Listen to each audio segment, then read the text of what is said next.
도심의 밤은 유난히 눈부셨다. LED 간판들이 번쩍이며 불빛을 쏟아내고 사람들은 각자의 목적을 품고 빠르게 스쳐 지나갔다. 그러나 그 불빛 사이 골목 끝 어딘가에서 묘하게 다른 소리가 들렸다. 뻥!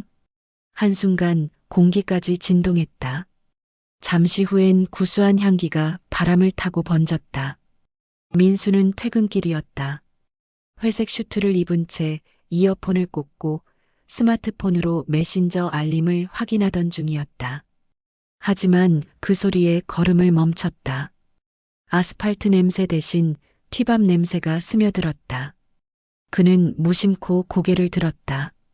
가로등 불빛 아래 낡은 손수레 옆에 선 노인이 있었다. 작은 체구에 겨울밤 바람에도 아랑곳하지 않고 두꺼운 점퍼 위로 담요를 두른 채 뻥튀기 기계를 돌리고 있었다. 그의 얼굴에는 세월의 깊은 주름이 겹겹이 내려앉아 있었지만 입가에 미소만은 또렷했다. 이건 막 튀긴 거야. 따끈할 때 먹어야 제맛이지. 할머니는 봉투를 내밀며 말했다. 손님 하나, 둘 대부분은 잠깐 들렀다 가는 길손들이었다. 민수는 한동안 그 모습을 바라보다가 다시 이어폰을 꽂았다. 하지만 음악은 귀에 들어오지 않았다. 무언가 낯선 따뜻함이 가슴속에 걸렸다. 이 도시에서 뻥 하는 소리를 듣게 될 줄은 몰랐다. 그날 이후로 민수는 이상하게 매일 그 골목을 지나게 되었다. 퇴근길에 다른 길이 더 빠른 걸 알면서도 습관처럼 그곳을 돌았다. 늘 같은 자리, 같은 시간. 그리고 언제나 같은 소리 뻥. 어느 날 그는 잠시 멈춰섰다. 비닐에 쌓인 봉지를 몇 개 쌓아두고 할머니는 작은 의자에 앉아 있었다. 기계에서 김이 올라오고 그 속에서 옥수수가 팝콘처럼 터져나왔다. 할머니, 이거 하루 종일 하세요? 민수가 조심스럽게 물었다. 아니, 오후부터 나와. 낮엔 좀 쉬어야지. 그녀는 담담히 대답했다. 요즘은 손님이 많이 줄었어. 그래도 이거 안 하면 심심하잖아. 그녀의 손은 굳은 살로 덮여 있었다. 하지만 움직임은 놀랍도록 능숙했다. 민수는 순간 그 손끝에서 느껴지는 삶의 흔적에 시선을 빼앗겼다. 이거요. 민수는 봉투 하나를 건네받으며 말했다. 이런 거 진짜 오랜만이에요. 그렇지? 옛날엔 학교 앞에도 시장에도 많았는데. 할머니가 웃었다.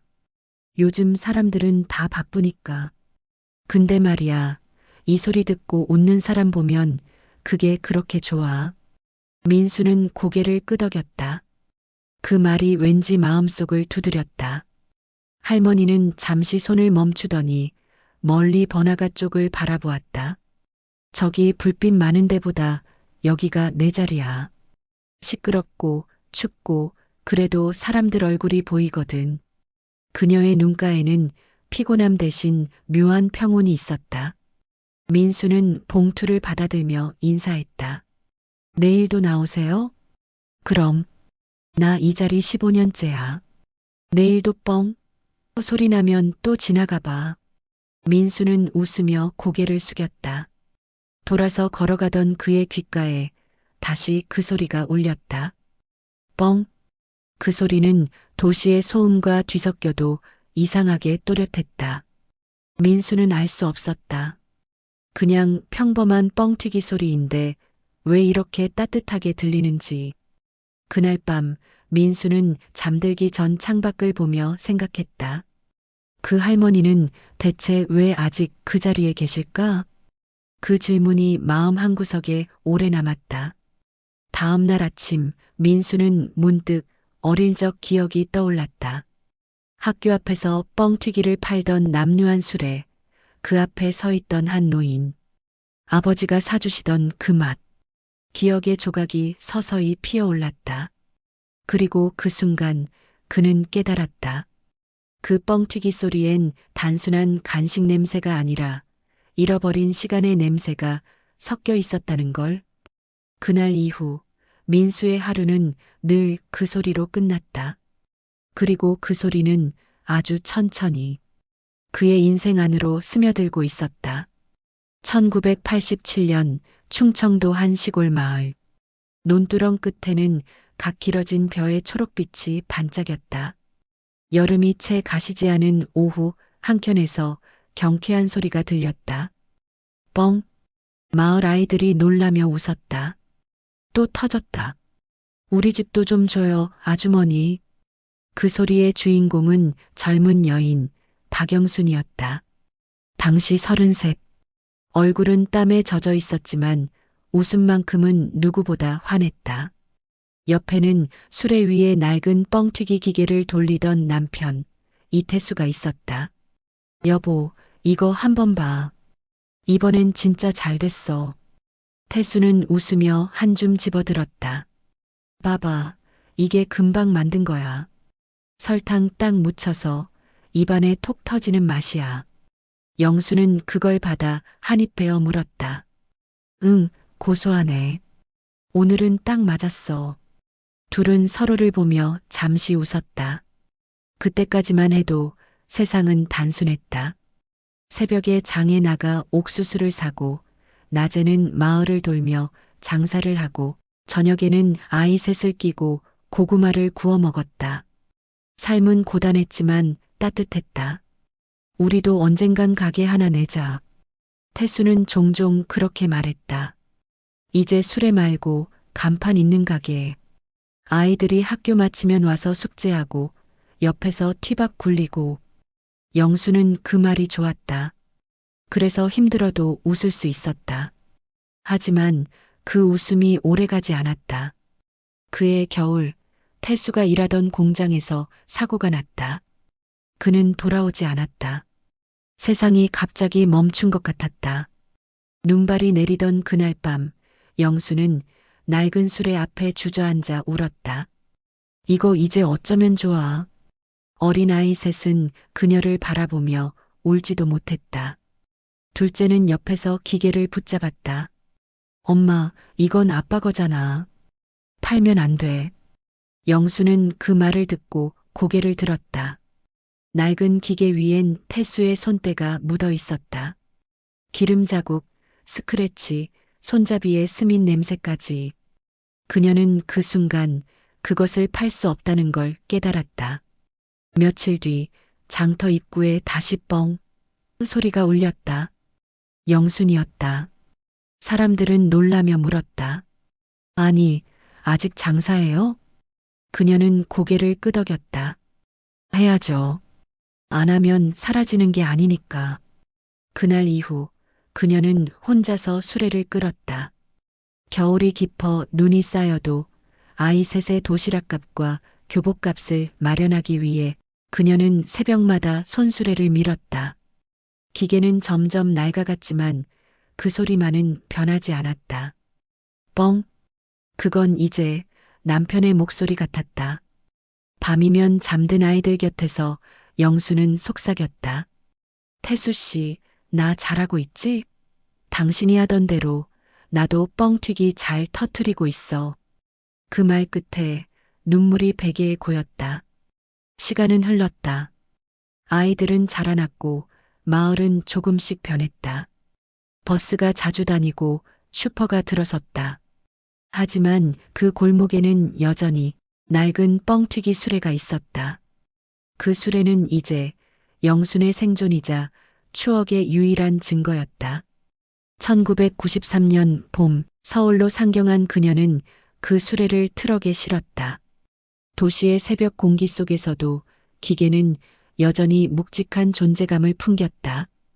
이제 여기가 내 전쟁터구나. 그녀는 속으로 중얼거렸다.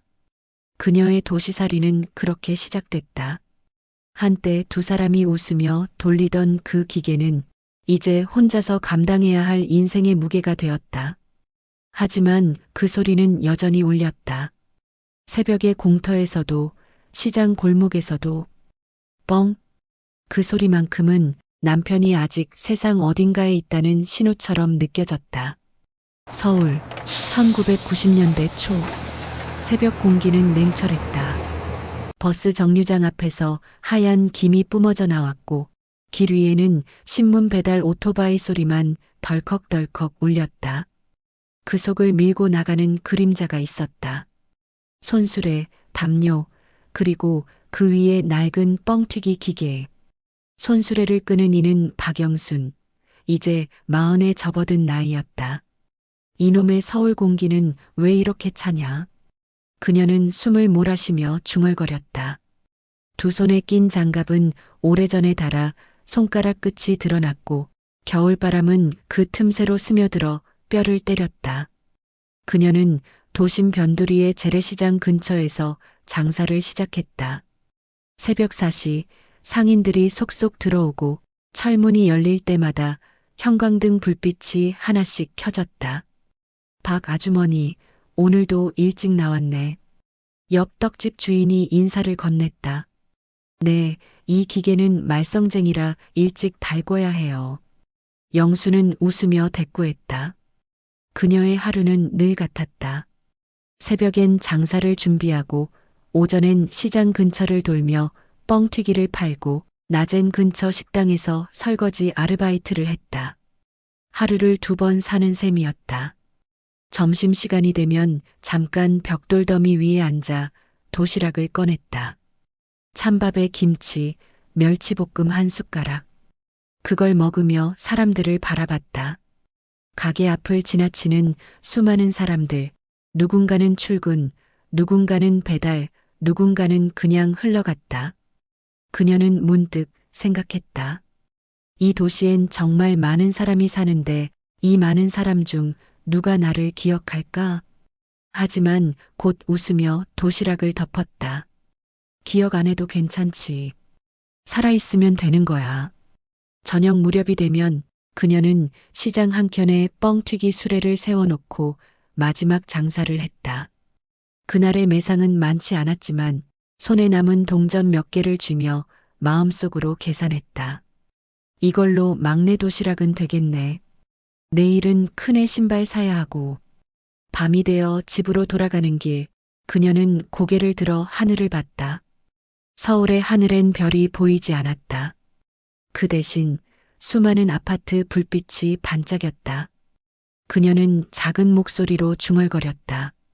그래도 불빛이 있으니까 외롭진 않네. 그 시절 그녀의 방은 반지하였다. 창문 밖으로는 사람들의 발목만 보였다. 아이 셋은 각자 일터와 학교로 바쁘게 흩어졌다. 큰딸은 편의점에서 아르바이트를 했고 둘째 아들은 기술을 배우러 공장에 다녔다. 막내는 아직 고등학생이었다. 밤늦게 집에 들어오면 방 한켠에는 언제나 그 뻥튀기 기계가 있었다. 그녀는 그 기계를 보며 말했다. 너도 참 오래 버틴다. 나랑 같이 늙어가네. 어느 날 막내가 물었다. 엄마, 이거 언제까지 하실 거예요? 글쎄다 몸이 버틸 때까지는 해야지. 힘들잖아요. 힘든 게 사는 거야. 쉬운 건 잠자는 거고. 그 대답에 막내는 잠시 아무 말도 하지 못했다.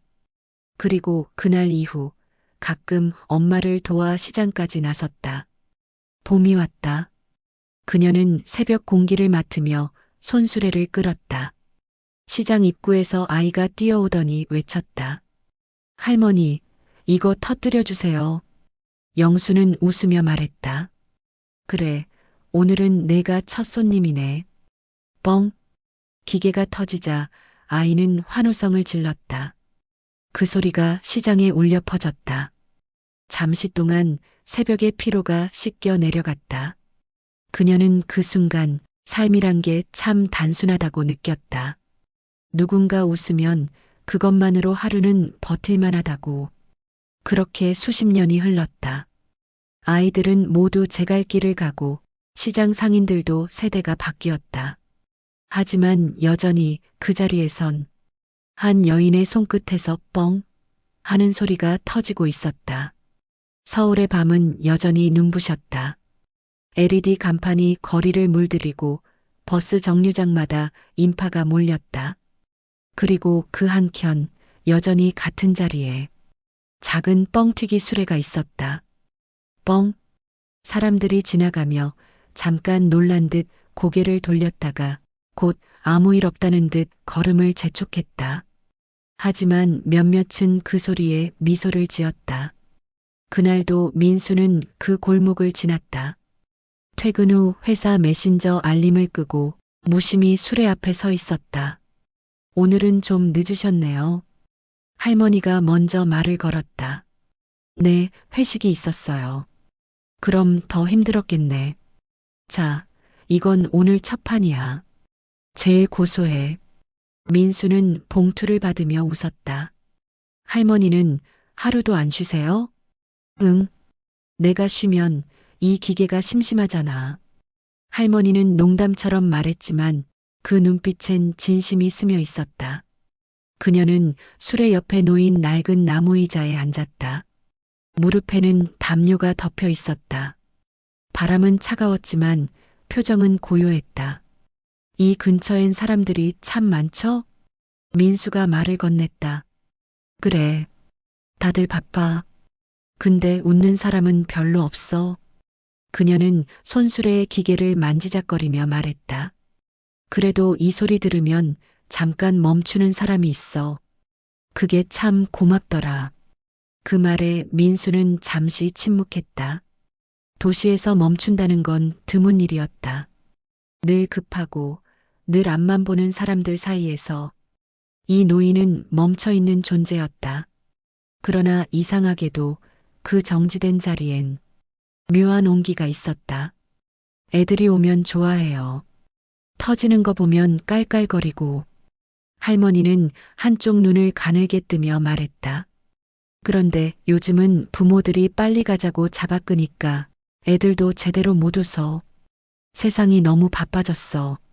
그녀의 말에 민수는 고개를 끄덕였다. 저도 그래요. 회사에서도 늘 뭐가 급해요.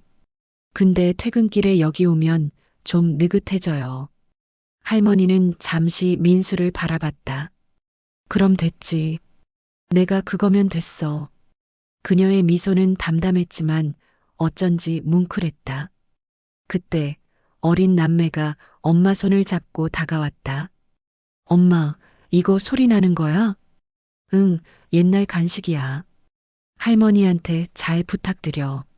할머니는 웃으며 아이들에게 손짓했다. 자, 준비됐지? 네. 그럼 간다. 뻥. 순간 아이들이 깜짝 놀라더니 함성을 질렀다. 우와, 또 해주세요. 사람들이 지나가다 그 장면을 보고 웃었다. 잠시 동안 골목 한복판이 따뜻해졌다. 민수는 그 모습을 보며 문득 할머니가 왜 이 일을 그만두지 않는지 알 것 같았다. 이건 단순한 장사가 아니라 사람들의 하루를 잠시 멈추게 하는 작은 축제였다. 잠시 후 아이들이 떠나고 거리에 다시 어둠이 내려앉았다. 민수는 남은 봉투를 한참 바라보다가 말했다. 할머니, 저도 어릴 때 이런 거 자주 먹었어요. 아버지가 사주셨죠. 그때 생각나서 자꾸 오게 돼요. 할머니는 조용히 고개를 끄덕였다. 그리운 건 늘 그렇게 찾아와요. 우린 그걸 잊지 않으려고 사는 거지. 민수는 그 말에 잠시 말을 잃었다. 그리고 그날 밤 그는 처음으로 봉투를 2개 샀다. 이건 내일 회사 사람들 주려고요. 그래, 나눠 먹으면 더 맛있어. 할머니는 미소 지었다. 그날의 공기는 차가웠지만 그 골목만큼은 유난히 따뜻했다. 불빛이 번지는 거리 한복판에서 한 여인의 작은 손끝이 세상을 잠시 멈춰 세우고 있었다. 그리고 그 불빛 아래서 민수는 몰랐다. 그녀의 내일이 또 어떤 고단함을 품고 있을지. 비는 아침부터 내렸다. 굵지도 가늘지도 않은 빗줄기였다. 도심의 불빛이 젖은 도로 위에서 번졌고 사람들은 우산을 높이 들고 빠르게 걸음을 옮겼다. 그날 밤 민수는 평소보다 늦게 퇴근했다. 사무실 창밖으로 내리는 비를 바라보다 그는 문득 생각했다. 할머니 오늘은 안 나오셨겠지? 그러나 골목 끝에 도착했을 때 그는 멈춰섰다. 빗속에서 익숙한 소리가 터졌다. 뻥. 비에 섞여 희미하게 들렸지만 그 소리는 분명했다. 수레 위엔 두꺼운 천막이 덮여 있었고 그 아래에서 할머니는 젖은 어깨를 움츠린 채 기계를 돌리고 있었다. 옷은 이미 비에 젖어 무거워 보였다. 할머니, 아직 안 들어가셨어요? 민수가 급히 다가가며 물었다. 아이고, 민수 씨. 오늘은 늦었네. 비 오는데 이걸 하세요? 감기 걸리면 어떡해요? 괜찮아. 비야 늘 오는 거지 뭐. 할머니는 천천히 웃었다.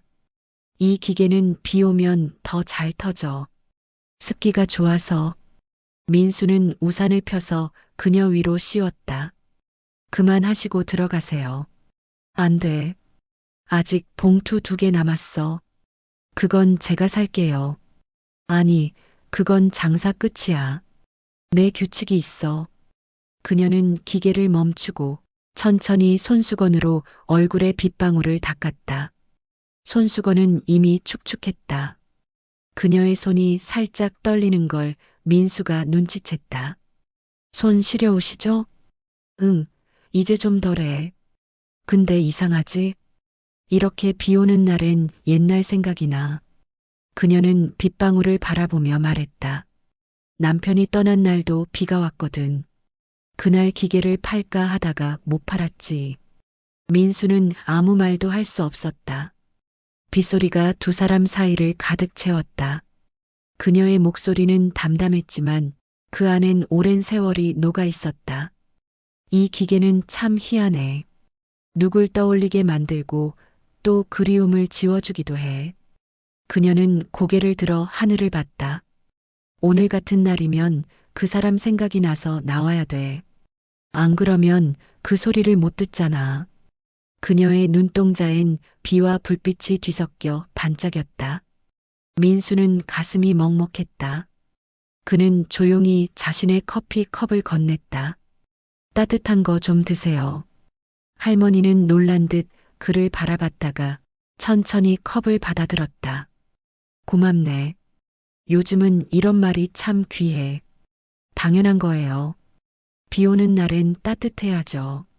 그녀는 커피를 한 모금 마시며 웃었다. 이런 커피는 오랜만이네. 나는 늘 믹스커피만 마시거든.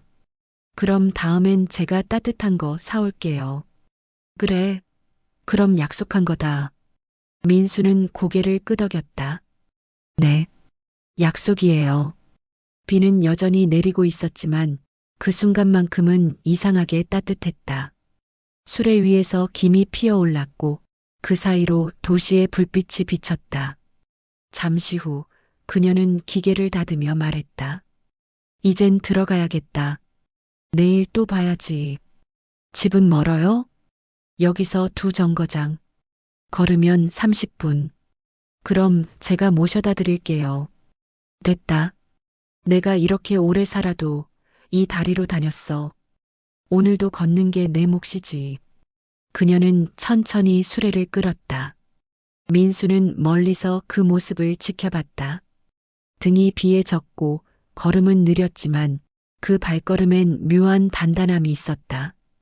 이분은 그냥 하루를 버티는 게 아니라 누군가의 기억을 계속 이어가고 있구나. 민수는 그날 처음으로 할머니의 삶을 단순히 장사로 보지 않았다.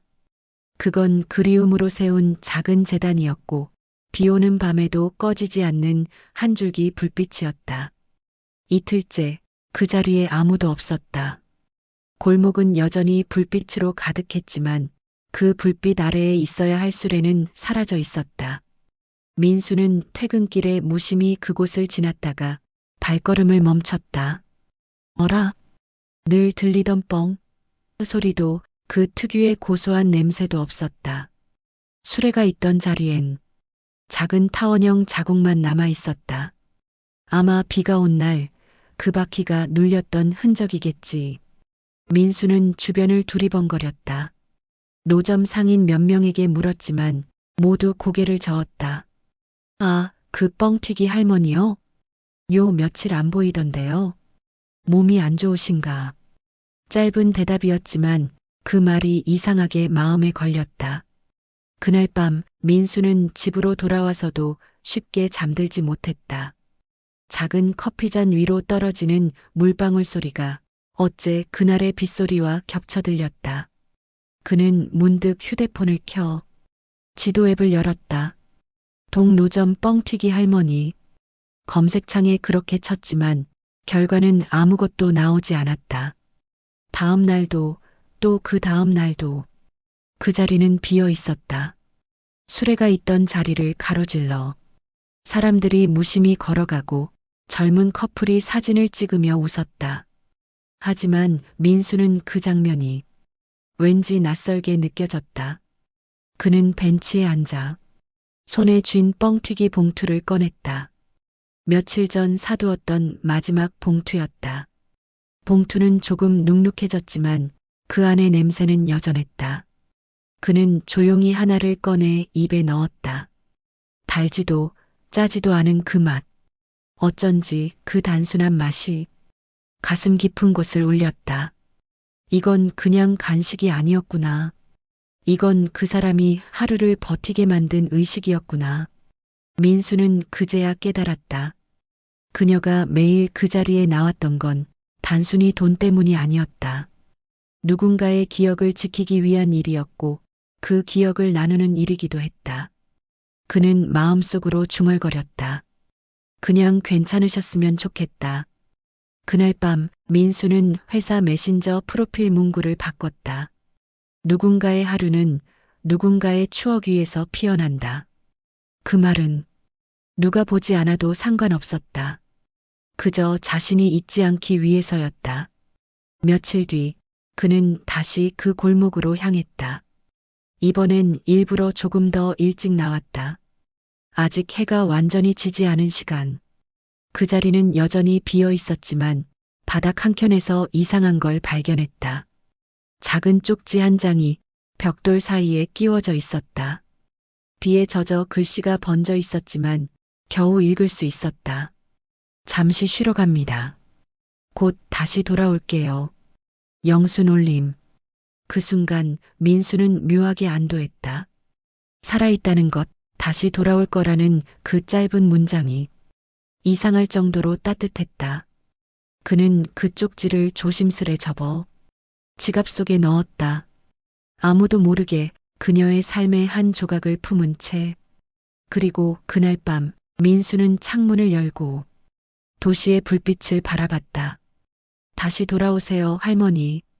그 소리가 그리워요. 불빛은 여전히 번화했지만 어딘가 조금 덜 찬란해 보였다.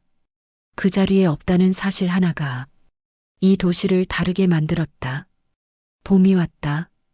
길가의 나무들이 새순을 틔우고 거리의 공기는 한층 부드러워졌다. 겨울 내내 어두웠던 골목에도 따스한 햇살이 스며들었다. 민수는 여느 때처럼 퇴근 후 습관처럼 그 골목을 지나쳤다. 그리고 그 순간 그는 멈췄다. 뻥! 그 소리가 들렸다. 익숙한 그러나 오랜만에 듣는 소리. 그 자리에 있었다. 그녀가 작은 수레를 다시 펼쳐놓고 손수건으로 이마에 땀을 닦으며 환하게 웃고 있었다.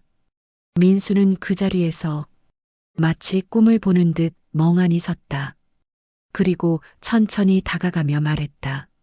할머니. 그녀가 고개를 들었다. 어머, 민수 씨. 오랜만이네. 잘 있었어? 할머니야말로요. 걱정 많이 했어요. 에구, 미안해서 어쩌나. 그냥 좀 아파서 쉬었어.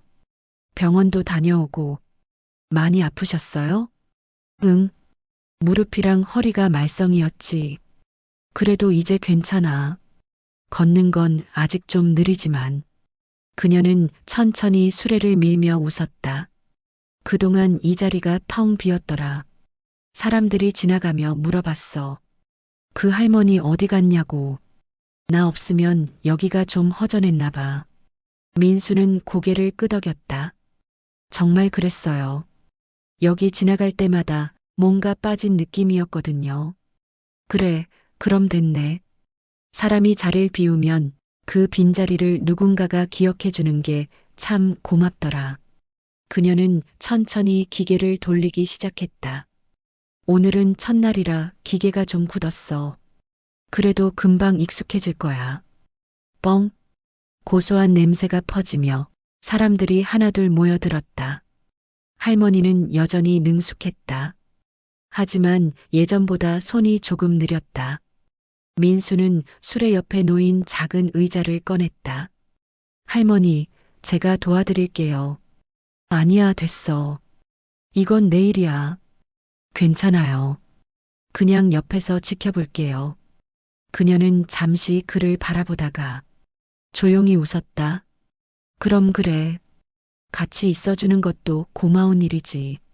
사람들이 지나가며 봉투를 사갔다. 아이들이 또 해주세요. 라고 외치고 커플은 사진을 찍으며 웃었다. 그 평범한 풍경 속에서 두 사람은 잠시 아무 말도 하지 않았다. 그러다 문득 할머니가 입을 열었다. 민수 씨. 네. 이상하지? 나는 늘 같은 자리에 있는데 주변은 다 바뀌어. 가게도 사람도 건물도. 그녀는 하늘을 바라봤다. 그래도 이렇게 다시 돌아오면 나를 알아봐주는 얼굴이 있다는 게 참 좋아. 그 말에 민수는 잠시 말을 잃었다. 그녀가 얼굴이라 부른 그 한마디가 왠지 자신을 가리키는 것 같았다. 그날 밤 민수는 처음으로 그녀와 함께 뻥튀기를 나눠 먹었다. 수레 옆에서 불빛 아래서 지나가는 바람이 따뜻했고 거리의 소음조차 잔잔하게 느껴졌다. 할머니, 이거 정말 맛있어요. 그치? 이건 단순한 간식이 아니야. 내 인생의 냄새야. 그녀는 그렇게 말했다. 그 말은 웃음처럼 들렸지만 민수의 마음속엔 묵직하게 남았다. 밤이 깊어지자 그녀는 수레를 정리했다.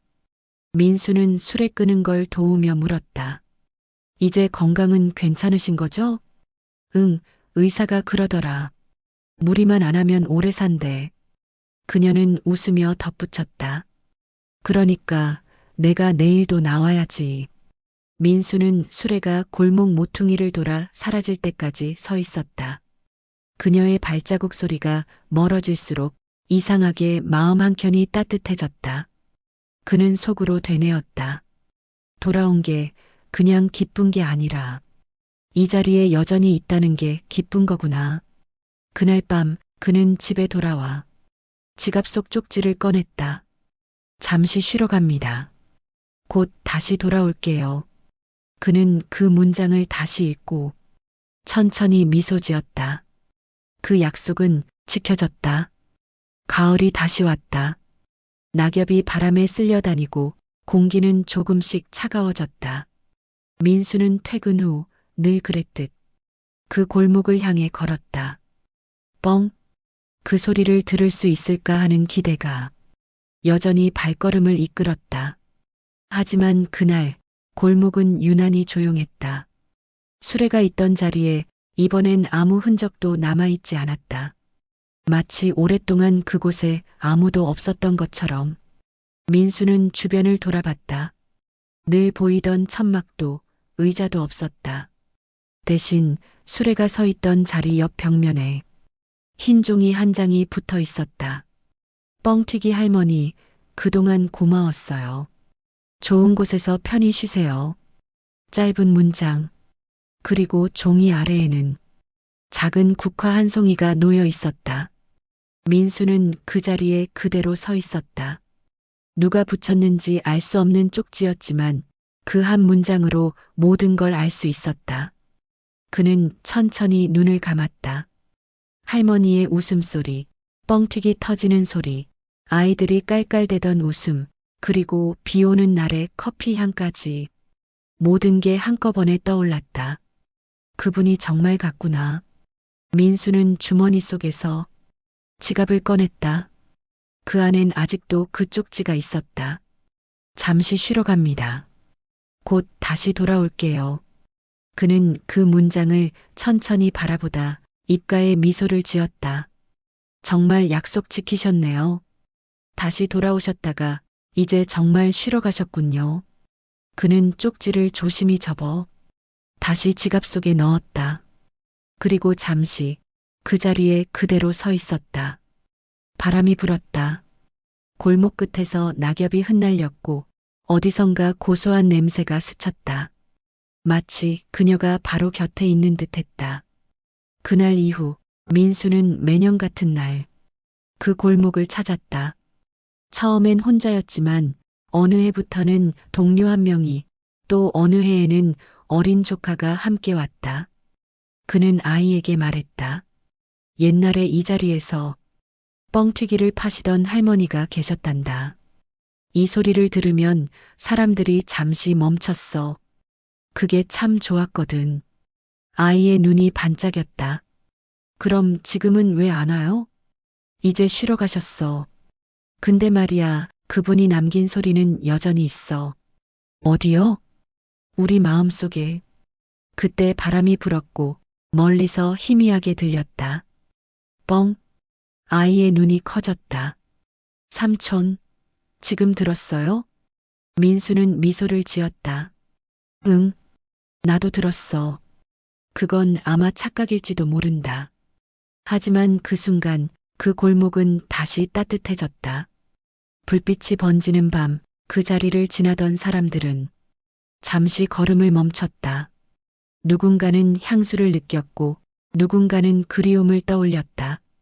그리고 그 모든 순간 속에 그녀의 목소리가 남아 있었다. 이건 돈 벌려고 하는 게 아니야. 사람들이 멈춰서서 웃어주면 그게 좋더라고. 민수는 하늘을 올려다봤다. 불빛이 깜빡이는 도시의 밤하늘 아래서 그는 조용히 속삭였다. 할머니, 오늘도 잘 살았습니다. 그리고 그날 이후로 그 골목의 별명은 뻥튀기길이 되었다. 누가 붙였는지도 모르는 이름이었지만 지나는 사람들은 그렇게 불렀다. 누군가의 하루를 멈춰 세운 작은 소리, 그 소리가 이 도시의 기억이 되었다.